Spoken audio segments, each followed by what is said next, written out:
Namo tassa bhagavato arahato samma sambuddhassa. Namo tassa bhagavato arahato samma sambuddhassa. Namo tassa bhagavato arahato samma sambuddhassa. Friends, today we are going to study about stream entry or Sotapanna. The term Sotapanna refers to one who has reached the first level of awakening or enlightenment. One who has attained Sotapanna or stream entry will never turn back or backslide and will ultimately reach full liberation. The word Sotapanna is analyzed as now Sotapanna. So apanna means entered. Sota means stream. So that means entered the stream. What is the stream? The stream is the Noble Eightfold Path. So the person who attains stream entry is one who is following the Noble Eightfold Path. You know, that is one of the Four Noble Truths, the last one, right?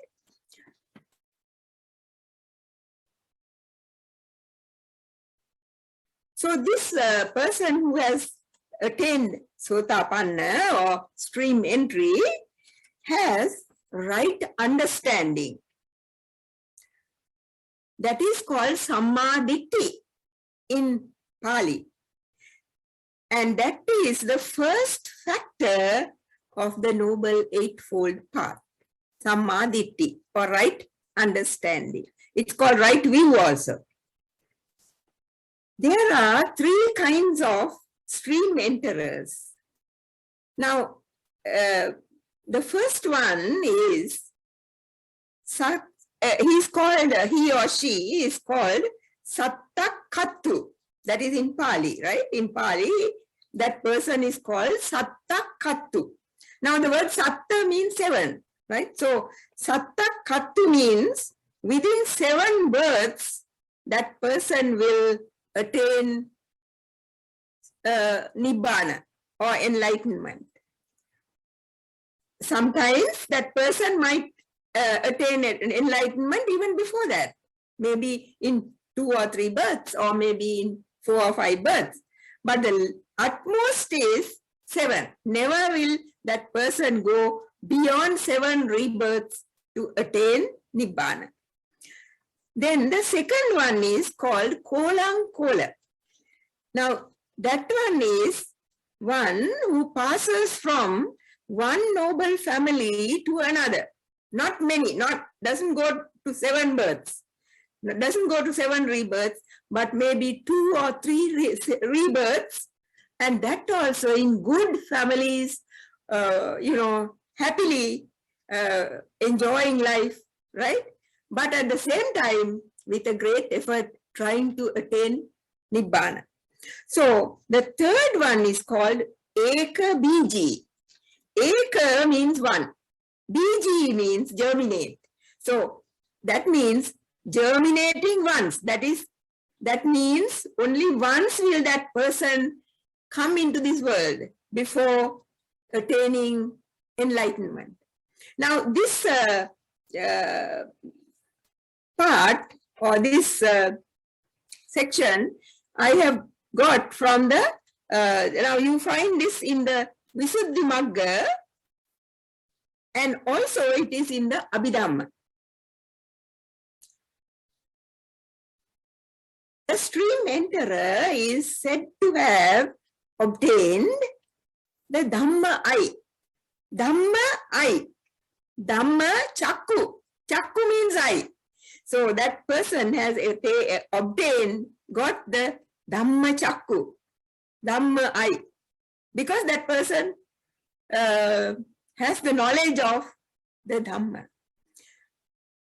And also, he or she clearly sees and understands the reality that is explained in the dependent origination.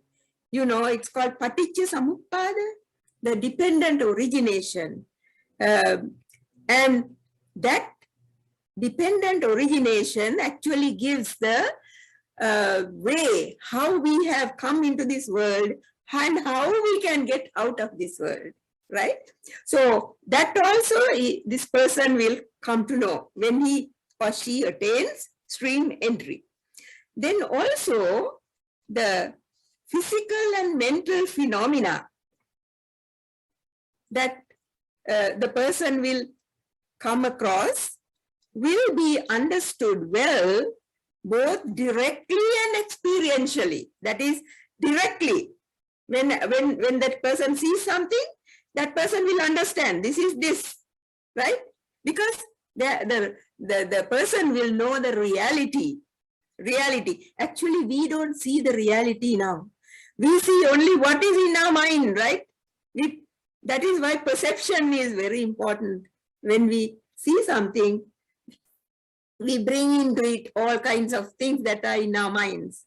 But this person who has attained stream entry will not do that, right? So their confidence in goodness cannot be shaken, even when unfavorable material conditions arise, right? Because now sometimes there are certain people who may be very poor, but still has attained stream entry. Now there was one like that, a leper, mind you, a leper and a beggar who attained stream entry. And, you know, that person actually after death went into a heavenly world. So such people, when they attain stream entry, they cannot be shaken. They cannot be, you know, however much people might come say, we will give you so much wealth, we will give you so many things, but that person will not change. Buddha has described 4 noble, wholesome practices that helps the one who is on the path to stream entry. Now, that person has not attained stream entry. That person has yet to attain. But on the path, such a person, Buddha says, if that person, or there are 4 things that can help that person. What are they?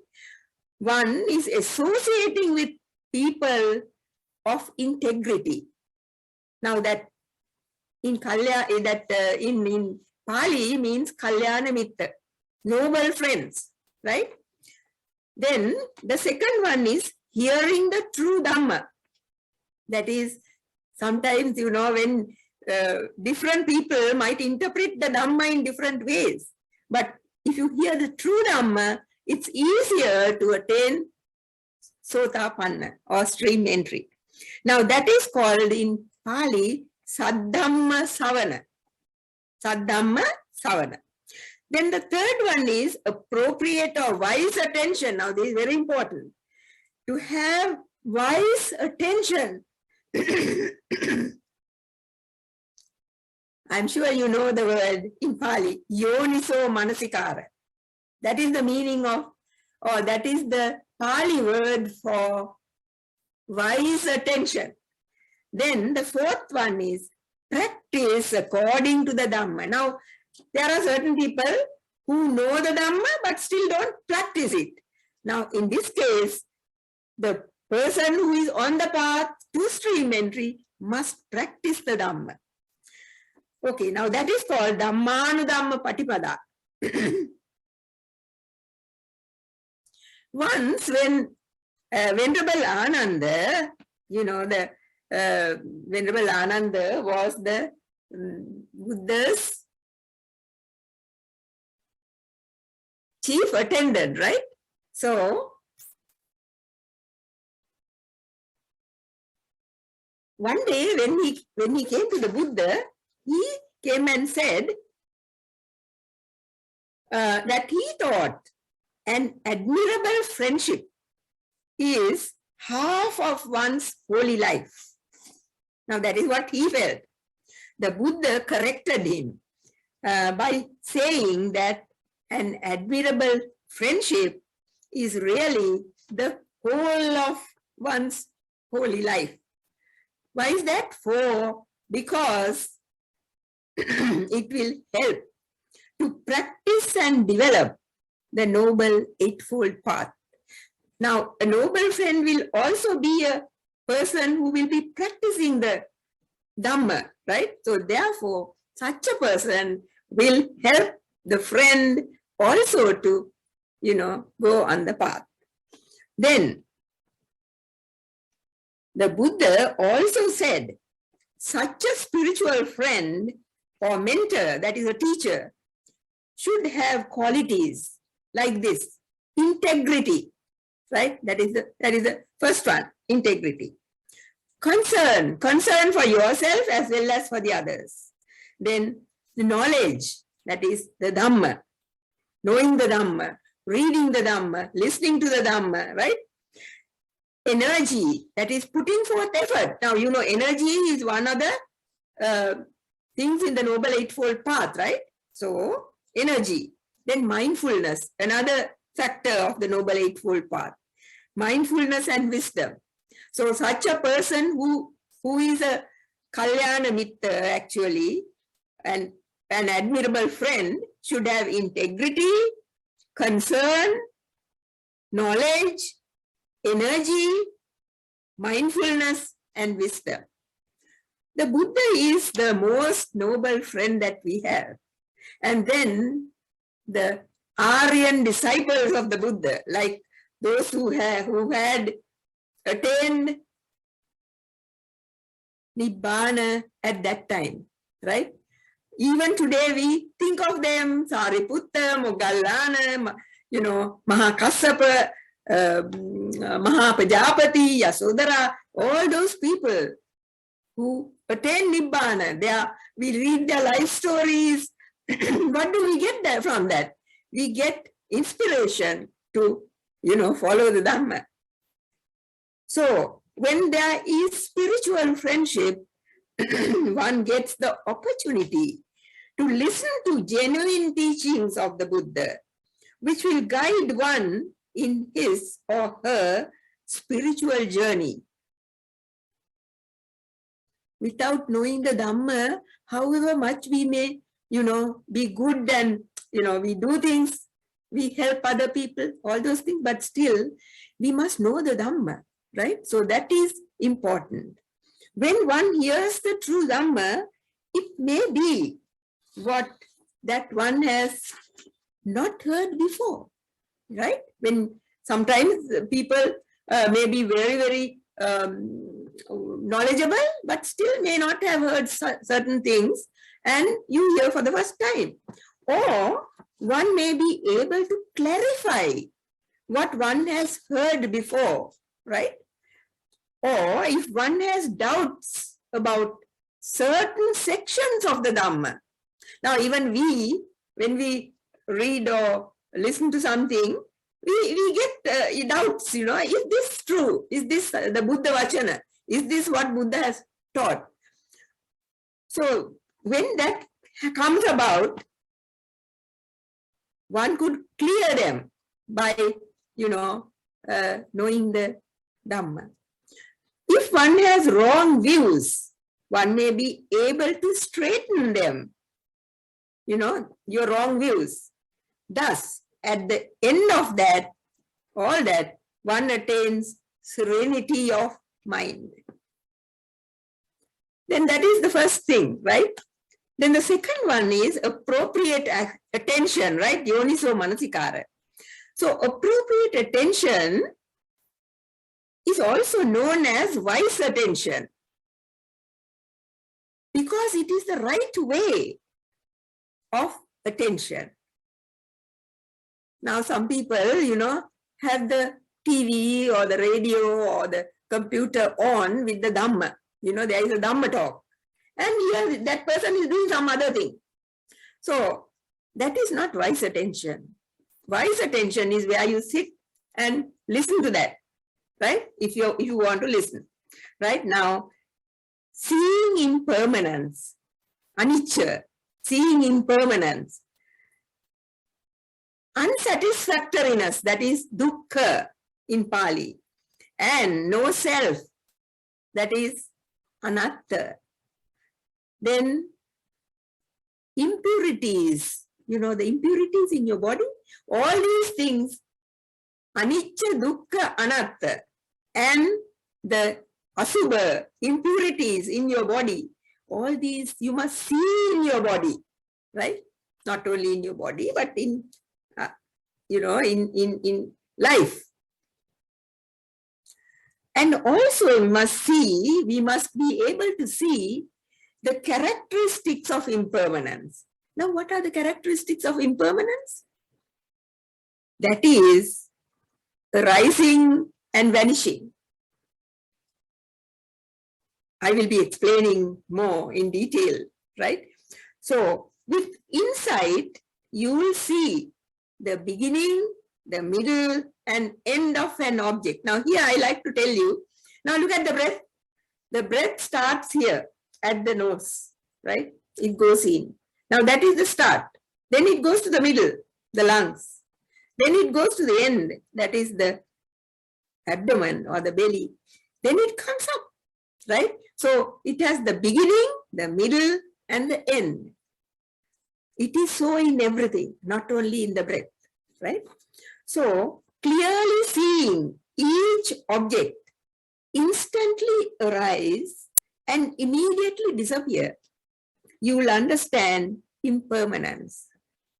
Now, I can give you another example.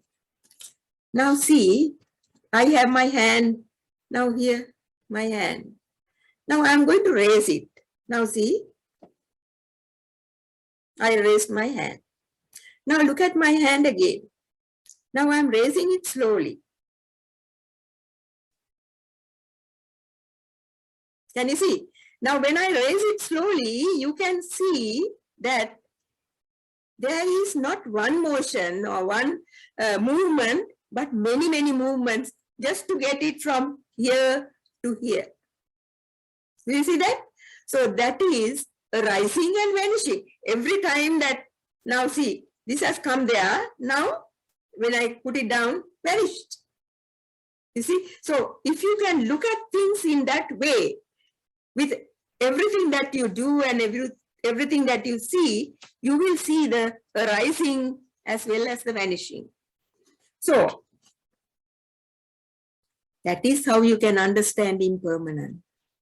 The three universal characteristics are always present in mental and physical phenomena, but cannot be experienced until observed through the knowledge gained by meditation. It is meditation that teaches you all these things. These characteristics, these characteristics of the three things that is impermanence, unsatisfactoriness, and no self. About these three things, there are other characteristics that are in them. What are they? They include hardness. Now, for instance, your own body, see the skeleton. Now I'm just taking the most clear one. The skeleton, isn't it very hard? See the teeth, very hard, right? Nails. So the hardness is one of them. Then being felt. Now if you touch something, you feel it. Then touch and knowing. These are things that, are characteristics of these things that we talked about. The body that existed in youth disappeared. Now, are you having the same body that you had in youth? No, this is a different body, right? So now, then it disappeared. Then the body that exists in middle age cannot continue till old age. Now I am old, my body is not the same as the body that I had in middle age. Then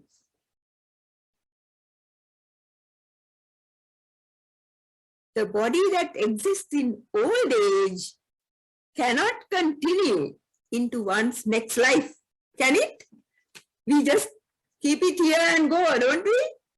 So these changes can be seen even in the temperature.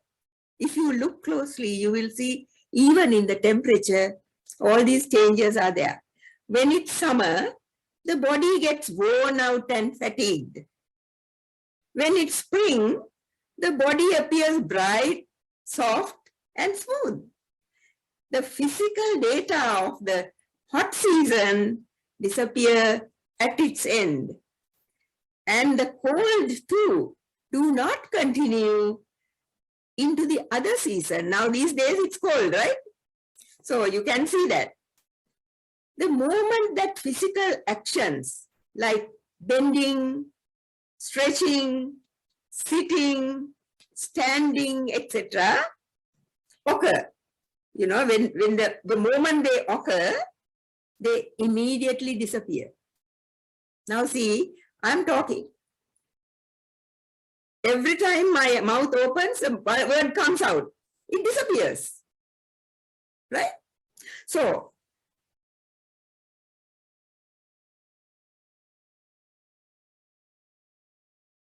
thus, one understands consciousness generated physical activities.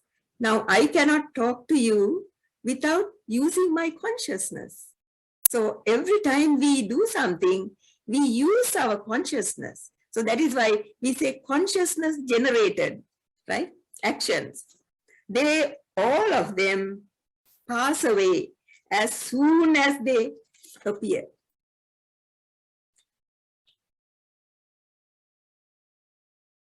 And they are all impermanent because they pass away as soon as they appear.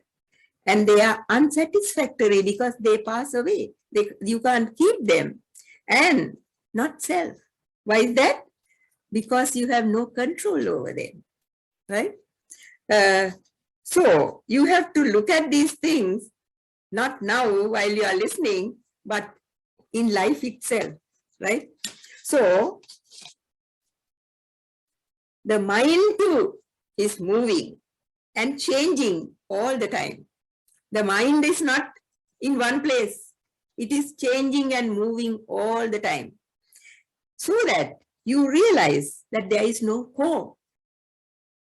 Activities of inhaling, exhaling, spitting out saliva, passing urine or feces, the moment they arise, they vanish because they are impermanent. Taking food and drink, swallowing saliva, they disappear as they arise. We think that, how can it be here? My mouth still is watering. There is saliva.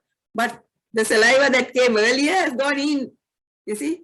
Now a new amount of saliva has come out.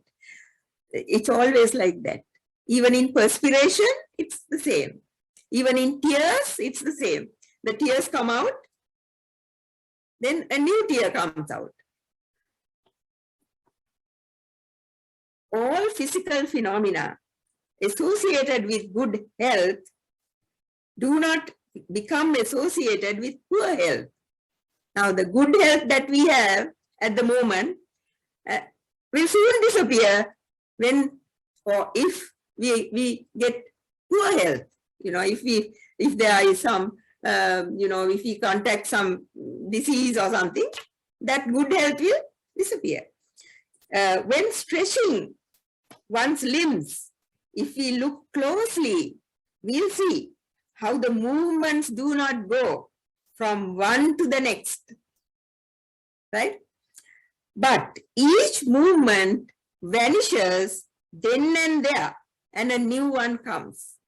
I told you about this, right? Raising of your hand, you see, each time. Now see the movement. It is having so many movements, and each one vanishes as soon as it arises. Practicing according to the Dhamma, now the next one, that is practicing according to the Dhamma, means practicing the 5 precepts with understanding. Just saying the words and then forgetting about it is not the way. When one perfects one's behavior, it is possible for both Buddhist, monastics, as well as lay disciples to attain stream entry. Don't think that it is only the monastics who can attain. Lay stream enterers are able to continue living a family life with children and follow a right livelihood to earn their living while observing the 5 precepts of morality. Don't think that you will lose anything by becoming a stream enterer. You will lose only the bad things, not the good things, right? Even sensual pleasures. Now you know that Visakha, who was a stream enterer at the age of 7, got married and had 20 children or something, So you can just imagine how how a stream enterer is in both ways gaining, spiritually as well as materially.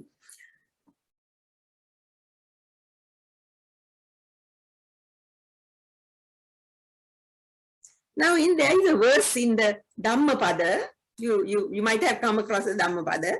The verse is 178. And in that, the Buddha says, better than absolute sovereignty over the earth, right? Absolute sovereignty over the whole earth, mind you. Better than going to heaven. Better than lordship over all the world is the fruit of a stream enterer. So you can imagine, because you see, it is like now, if all of you have come across this A-level, at exam level, A-level you get. Then you enter the university. Then when you enter the university, there is the first exam. So in the same way, now if you get through the A-level, this rest is just, quite easy to, enter the university, and then you from one to the other, you just go. It's just like that. Once you get the first step, of attaining stream entry, the rest is very easy. So that is why Buddha says it is the best thing that can happen. In the people of the bamboo gate, that is the people of the bamboo gate is one of the suttas in the Samyutta Nikaya. Now in that, the Buddha says, think like this. How? What is disagreeable and displeasing to me will be the same for others too. If I don't like other people being harsh to me, being, saying insulting things to me. So if I don't like it, surely others also will not like it, right? So think like that. Thinking thus, abstain from destruction of life. Exhort others to abstain and speak in praise of abstinence of the destruction of life. Now that is the first precept, right? Panati pata veramani sikkhapadam samadhiyami. I take the training rule not to kill, not to take another's life, right? Even if it's a small life. So, because whatever the creature, even the ant likes its life. So why do we want to destroy that? So that is what it means. Now, when you do that, you are purified in 3 ways. What are the 3 ways? Personally. Personally, you are pure. And by exhorting others, you make others also pure. And by speaking in praise of abstinence, in killing. Now, in the same way, you can act about the second precept. Then the third precept is different. You can do, now supposing lust drives you to adultery, right, to commit adultery. Think, I would be horrified if someone commits adultery with my wife or husband, right? If you are married, your spouse, if that person, if another person commits adultery, you will not like it. So why should you do the same thing to another? So think like that. That's what Buddha says. Then the next precept. Now, if someone damages my welfare with false speech or divide me from my friends by divisive speech, malicious speech. If someone were to address me with harsh speech or frivolous speech, I wouldn't like those things. So in the same way, abstain from committing those faults. Now, actually, in that sutta, Buddha discusses only these 4 things. But there is a 5th precept too. That is the one about intoxicating drinks. That is not in this sutta, but you know that there is that 5th precept, and that too we have to observe. Because taking intoxicating drinks means you might lose your good sense, and then you can act in different ways. That is why Buddha says, not taking the drink itself is not the bad thing, but after effects of that. That is why Buddha says, don't take it. So now these are things that you can think for yourself. A stream enterer has abandoned the fetters of self-doubt, self-identity, doubt, and adherence to rites and rituals. These are the 3 fetters that you get rid of. In self-identity view, one mistakenly identifies with one or all of the 5 aggregates as self, thinking I, me, and mine about the aggregates. Now, what are the aggregates? Rupa, Vedana, Sanya, Sankara, Vijnana. That is form, feeling, perception, volition, and consciousness. Now, these 5 things, sometimes one of them, sometimes all 5 of them, you take as I, me, and mine. And then, you think, oh, I have to protect this, I have to look after this, someone has insulted me, all these things come because of this self, identity of self. So, Buddha says that a stream enterer abandons this self-identity, that is one of them. This is the most important of the 10 fetters, as it forms the basis for the other fetters and therefore should be eliminated first in the path of liberation. So that is why that is given the first place to abandon, to eliminate. If you eliminate that, you lose that sense of, not that you lose your sense of I. There is that I still in you. But that, that holding on to that self, thinking this is me, this is I am separate from the other, that kind of thing is gone. So she or he has firm confidence. That is called avecchappasada. Very beautiful word, isn't that so? Avecchappasada. And in what? In the Buddha, Dhamma, and Sangha. And the virtues dear to the noble ones. That is called Ariyakanta Sila. And that is the 5 precepts. But without craving and wrong view. The knowledge of dependent origination and the noble eightfold path with wisdom is also part of their skill. They possess faith or saddha, energy or effort, that is called virya, mindfulness or sati, concentration or samadhi, wisdom or panya. Even after attaining stream entry, one has to continue cultivating and strengthening these 5 spiritual faculties until one attains liberation. That is the 5 that I just said. That is faith, effort, mindfulness, concentration, and wisdom. These 5 have to be cultivated right through until you attain. Not that you forget them after that. They become part of you. Even after attaining stream entry, yes, one has to continue. Stream enterers dwell at home with a mind free of the stain of stinginess. Stream enterers are not stingy.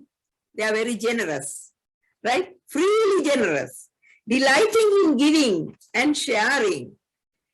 Whatever there is in their family that is suitable for giving, all that they share unreservedly among those who are virtuous and good and of good character. But not only to good people, to anybody they would give, even to animals. The Buddha says that one who possesses these qualities can declare that he or she has attained stream entry and is finished with hell, animal realm, ghost realm, and planes of misery.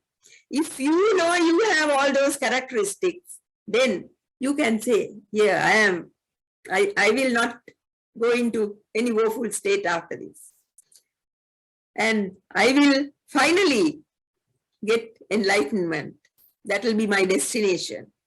So the knowledge of the path of stream entry will last only a single moment. Now this part is also, I believe, taken from the Abhidhamma and the Visuddhimagga.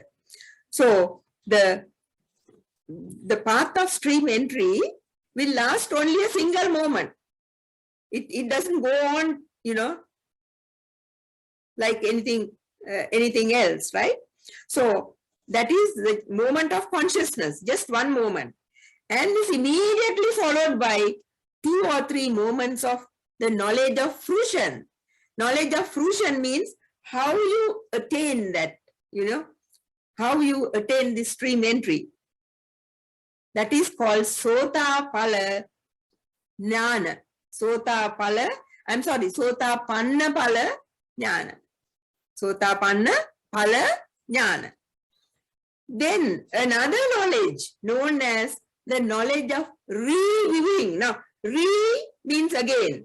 Viving means looking, seeing. So, reviving, seeing again. What? That is called Paccavekkhana Jnana. Reviving, right? Then, the knowledge of reviewing has 5 functions. That is, the first one is to review the path of stream entry. how did you come here? Right? That is the path that you traveled. You look back. Then the second one is to review the fruition of stream entry. That is, you have now achieved it, right? So you see that. Then the third one is to review the fetters that you have abandoned. That is the 3 fetters that you have abandoned. Then to review the remaining fetters to be abandoned. Now you have to abandon some more fetters, right? Out of 10, you have given up 3. Then to review Nibbana. Because from there on, you will be thinking of Nibbana. There are 6 benefits in realizing the fruit of stream entry. The first one is, that is, one is fixed in the good Dhamma. Second, one is incapable of decline. You can never decline. 3, one's suffering is minimized. You know, suffering is minimized. In fact, the Buddha took a little bit of sand and showed and said, this is the amount of suffering you have left. All the rest you have given up. So then the fourth one is, one comes to possess knowledge, not shared by others. And the fifth one is, one has clearly seen Hetu Phala, or the law of cause and effect. You can see that, right? This is due to this cause. Then the fifth one is, one has clearly seen causally arisen phenomena. You know, things that arise, lots of people say, this is my karma. That's not so. Always it is not karma. So you can see that. When the knowledge of the path of stream entry is attained, one pierces the mass of greed, etc. Then dries up the ocean of suffering of the round of rebirths, provides actual experience of the 7 noble treasures. There are 7 noble treasures. What are they? Faith, virtue, morality, conscience, right? Conscience, you know, you say, my conscience is pricking me, you know, that kind of thing, right? Conscience. Shame. Shame for what? Shame to wear the same frock or same shirt? No.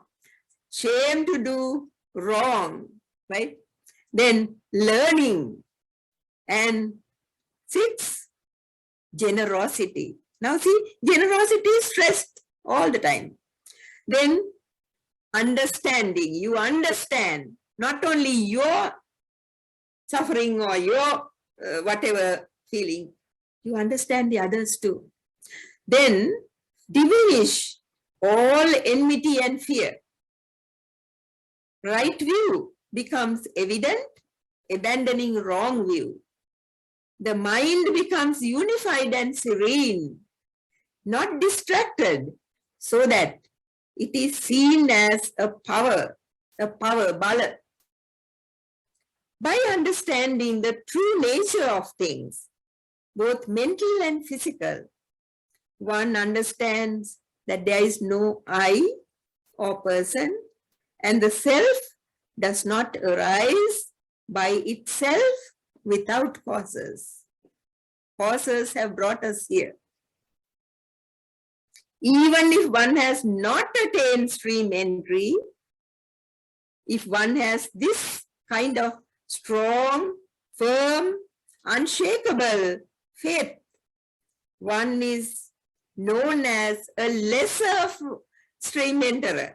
You know, even if you have not still attained, you are called a lesser for a chula, Sotapanna. So, especially as this one has mundane morality, concentration and wisdom, but only once rebirth. Now this one will secure good rebirth, but the rebirth will be only a good one in the next one only, unless you continue with your good moral, virtuous behavior. So, in order to secure and escape any chances of rebirth in a woeful place, one must uproot the wrong view of personality by achieving stream entry. Although stream enterers have reached a level of realization, they still possess some defilements. They still grieve and lament when they come upon separation. If someone dear to you goes, you start crying. They have preferences and aversions, likings and dislikes. Like unawakened people, though they do not lead to misconduct. Their suffering is minor compared to the suffering they have abandoned. They are firmly placed on a secure, happy, wholesome, and faultless life. A notable feature of a stream enterer is that they are not possessive of their material wealth. Prominent stream enterers during the time of the Buddha include King Magadha, Bindisara, who offered Veluvana to Buddha, the first Buddhist monastery. Anathapindika, the founder of the famous monastery of Jetavana, and the great benefactor of the monastics and, the Buddha and the monastics and the poor. Visakha, foremost lay woman, supporter and social worker. Jivaka Komara Bacha, celebrated physician of King Bibisara, the Buddha and the monastics. Nakula Mata and Nakula Pita, who were faithful to each other even until old age and vowed to meet again in future lifetimes. Stream entry is of great value to the person and to society. It's the first stage of enlightenment. As an awakened being, they belong to the Arya Sangha, who are refined. I have written down a summary that, if you want, I can say it, but because I have taken a lot of time, I want to stop now and let you ask me any questions if you have.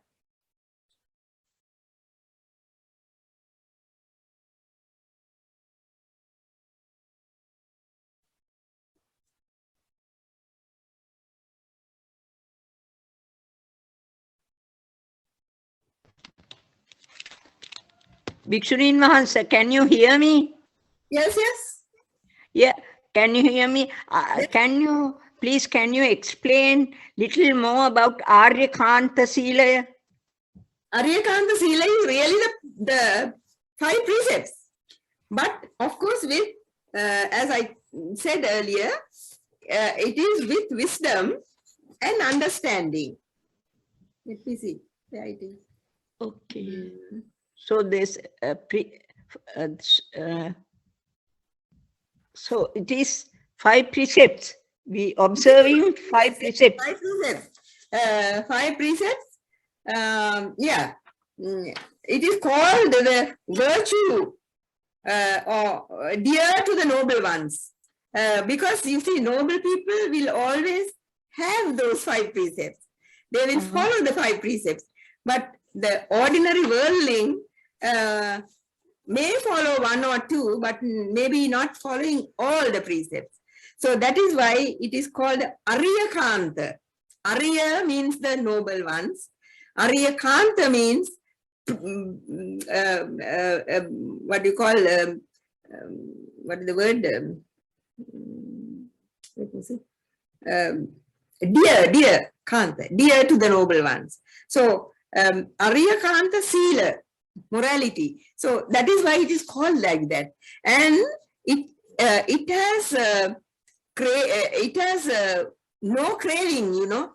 Now, when you think of craving, now even in the, about the 5 precepts, you can have craving still, you know, in doing things or having things or looking at other people and criticizing other people, right? And also the wrong view. You see, no wrong view, because now wrong view and right view are the 2 sides of the same coin, right? So if you don't have wrong view, that means you have right view. And that is one of the most important things in the Noble Eightfold Path, right? So to have right view. Yeah. So if you don't have right view, all the rest of the Noble Eightfold Path also falls down. That is the reason why Buddha always puts right view in front. Though when we practice the Noble Eightfold Path, we first take the three livelihood, speech, and action. Though we take those 3, the virtues first, because one has to have virtue first in order to practice the rest. But that those 3 virtues also need right view. You understand? So therefore, when you talk of Aryakanta Sila, the 5 precepts, along with no craving and wisdom, of course, and also without wrong view. Did you understand? Yes, yes, yes. Bhoma Ping. Anything else? I have an audience also here today. So if there is anything that you would like to ask, please ask.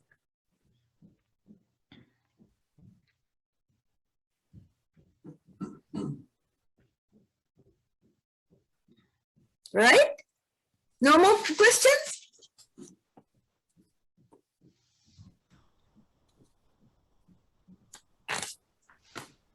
Would you like to have a little meditation? Yes, Ayah. Okay. So today the meditation I'm going to do is about metta. So I don't have to tell you how to sit and all that, because I know that you know that. But just take a few deep breaths and then close your eyes.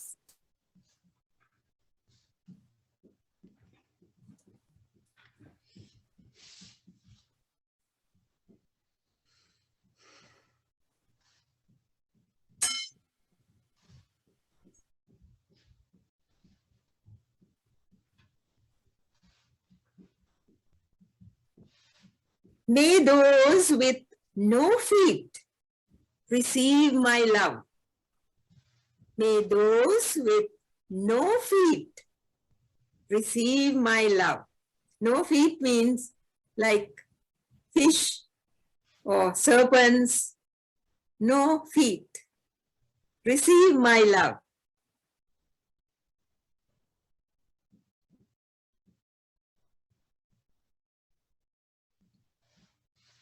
Think of all those struggling creatures, worms. No feet. Receive my love. May those with 2 feet receive my love, including human beings, birds, and so forth. Think of all the creatures that have 2 feet. May those with 2 feet receive my love. Send love, radiate love to all those beings.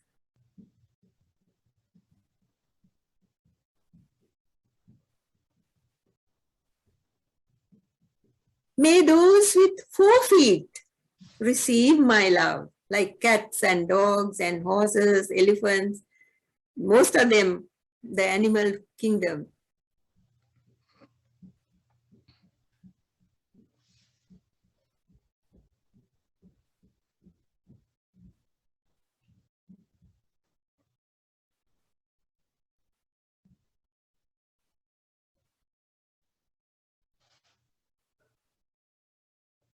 May those with many feet receive my love. You know, these little insects and ants and, you know, little creatures that have many feet, centipedes and so on.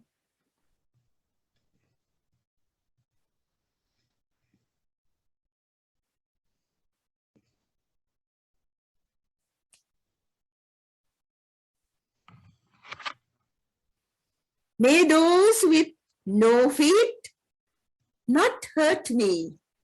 Now you are thinking of yourself, right? May those with no feet not hurt me.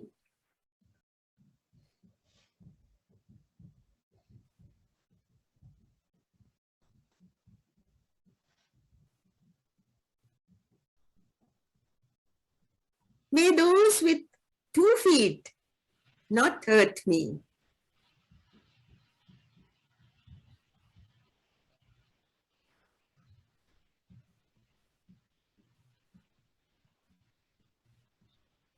May those with 4 feet not hurt me.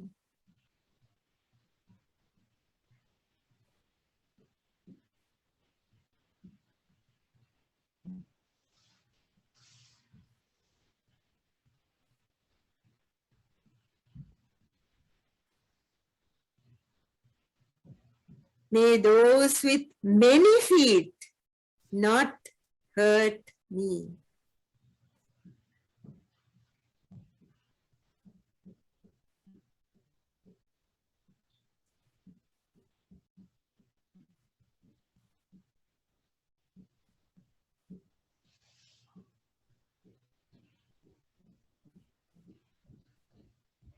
Now think of all the beings that we have gone through. May all those beings, all those with life, all who have become, that is, come into the world, in whatever form, may all see what is good. May suffering not come to anyone.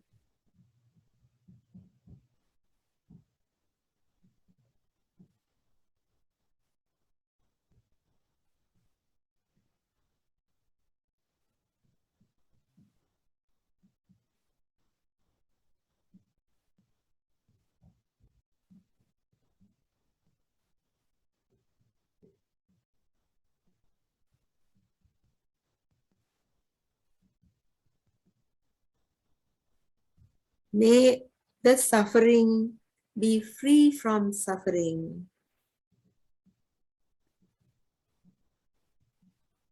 May the fear struck be free from fear.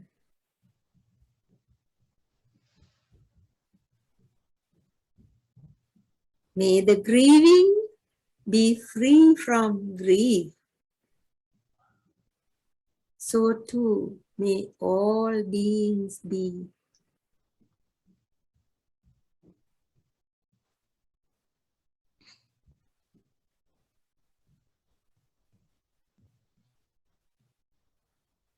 May all beings be released from suffering and attain to perfect peace. Sadhu, sadhu, sadhu.